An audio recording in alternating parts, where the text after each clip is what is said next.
Plongeons dans le lancement de la charte Bienvenue à Cannes, une initiative novatrice présentée conjointement par la mairie et le Palais des Festivals et des Congrès. Cette collaboration marque un tournant dans l'engagement de la ville envers un accueil de qualité, ancré dans les valeurs de professionnalisme, de confiance, de respect, de durabilité et d'exigence. À travers cette démarche, nous explorons un projet ambitieux porté par Thomas de Parillante qui vise à renforcer l'attractivité touristique de Cannes en valorisant l'expertise locale. La charte, c'est un outil d'intelligence collective, c'est un engagement de la ville de Cannes, du Palais des Festivals et des Congrès, de tous les professionnels qui agissent dans le secteur de l'événementiel, du tourisme, pour que l'excellence soit au rendez-vous de manière systématique pour tous les clients, pour tous les visiteurs et pour tous les Cannois lorsqu'ils ont une expérience auprès d'un professionnel.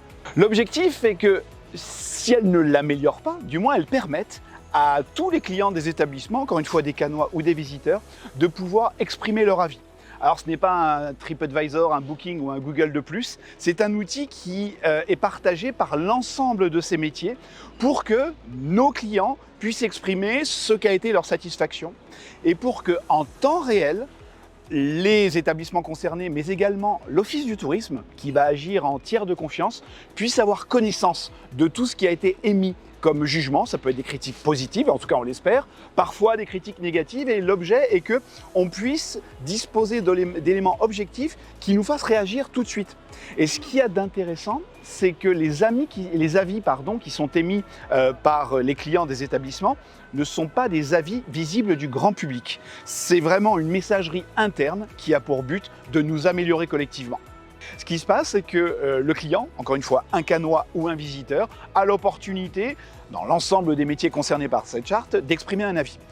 Qui d'abord doit répondre à cet avis et prendre connaissance de cet avis? C'est l'établissement, c'est le professionnel. Et il dispose d'un outil de communication avec son client pour soit le remercier, soit améliorer l'expérience et prendre en compte l'avis qui aura été mis. La méthodologie de création de la charte a été aussi importante que son résultat. Vous savez, lorsque vous allez voir les professionnels, métier par métier, en leur disant « nous allons créer un outil de plus », déjà outil de plus, attendez, il y en a beaucoup, mais totalement complémentaire de l'existant, par lequel nous allons partager des remontées d'informations. C'est-à-dire qu'ils ne vous seront pas propres à vous, établissement, ou vous, secteur d'activité. Vous pouvez très bien imaginer qu'au départ, il y a une forme de, sinon de suspicion, du moins de questionnement, et dire « mais qu'est-ce que vous voulez faire ?» Et si on avait dit, écoutez, on va travailler en 3 semaines, voilà le texte auquel on a pensé, signez-le, vous pouvez être sûr que ça n'aurait pas marché. Et l'idée a été, au fil des mois, de créer toute une succession de rendez-vous métier par métier. Ce qu'on appelle une méthode itérative, très utilisée en informatique, qui consiste à dire, voilà notre objectif commun. Est-ce que vous souscrivez à cet objectif? Et là, je peux vous dire que métier par métier, la réponse a été oui. Ensuite, l'objet est que, je le répète, pas une seule ligne qui sera exprimée dans cette charte ne puisse échapper à votre contrôle. Donc en fait, au fil des rendez-vous, il y en a eu 30, très exactement, au fil des rendez-vous avec les socioprofessionnels, on a fait grandir, 1, le contenu de cette charte, 2, son visuel, son apparence, 3, les campagnes de communication que nous pourrions assurer pour que chacun comprenne bien que ce ne sera pas simplement un outil qui existera pour exister, mais qui vivra et qui aura une vie qui se reproduira chaque année. Et au fil des mois, ce qui pouvait être perçu comme un dispositif suscitant des questions est devenu un phénomène d'adhésion. Si bien que l'ensemble des syndicats et des associations ont signé cette charte le jour où M. le maire l'a présentée à la Villa d'Aumergne. Explorons le parcours d'un professionnel engagé qui a choisi d'adhérer à la charte Bienvenue à Cannes. Il nous fait part de ses motivations et de sa perspective stratégique sur cette nouvelle initiative. Parce qu'en tant que restaurateur et plagiste depuis près de 35 ans maintenant à Cannes, je me retrouvais dans cette charte. Ça avait beaucoup d'éléments qui composent cette charte, je me retrouve dedans. Notamment sur la transparence, sur l'accueil aux clients, la vision, la destination Cannes. Et c'est ça que j'aime promouvoir. Au-delà de mon métier, j'aime bien promouvoir la destination Cannes. J'adhère, grâce à ma profession, donc, comme plagiste, j'adhère au syndicat des plagistes de la ville de Cannes.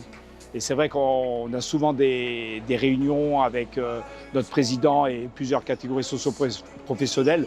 Et grâce à l'Office du tourisme, c'est eux qui nous ont informés là-dessus, sur cette charte. Principalement, pour moi, c'est dans ma philosophie, c'est la transparence. donc à tous les niveaux pour les clients, principalement bien sûr pour les usagers du service public. Donc il faut en descendant chez moi, il faut qu'ils sachent les prix, que ce soit clairement affiché. Il faut qu'ils sachent clairement ce qu'ils vont manger dans l'assiette. Ils doivent connaître les origines. Donc on doit être capable de l'expliquer ou par l'affichage ou par la parole à ce moment-là. Donc c'est quelque chose de très important pour moi. Dans le temps, pour moi, par l'information et par des briefings avec mon personnel, ça permet de pérenniser tout ça avec une facilité et puis une habitude. Après, ça devient automatique à informer le client, à le renseigner et à rendre utile tout ça. Disons, on effectuait déjà beaucoup de choses de la charte. Elle nous a aidé bien sûr à préciser, à finaliser certains points, quoi, à les rendre de plus en plus précis. Moi j'ai adhéré à la charte parce qu'elle a été scindée en deux. C'est vrai que de par notre activité, on a une activité principale de balnéaire, comme vous pouvez le constater, sur plage avec vente et location donc de transat et également une activité de restauration. Et c'est vrai que la charte a évolué dans notre sens, c'est-à-dire qu'il y a une charte de base assimilée aux restaurateurs et une déclinaison qui est faite pour le service balnéaire.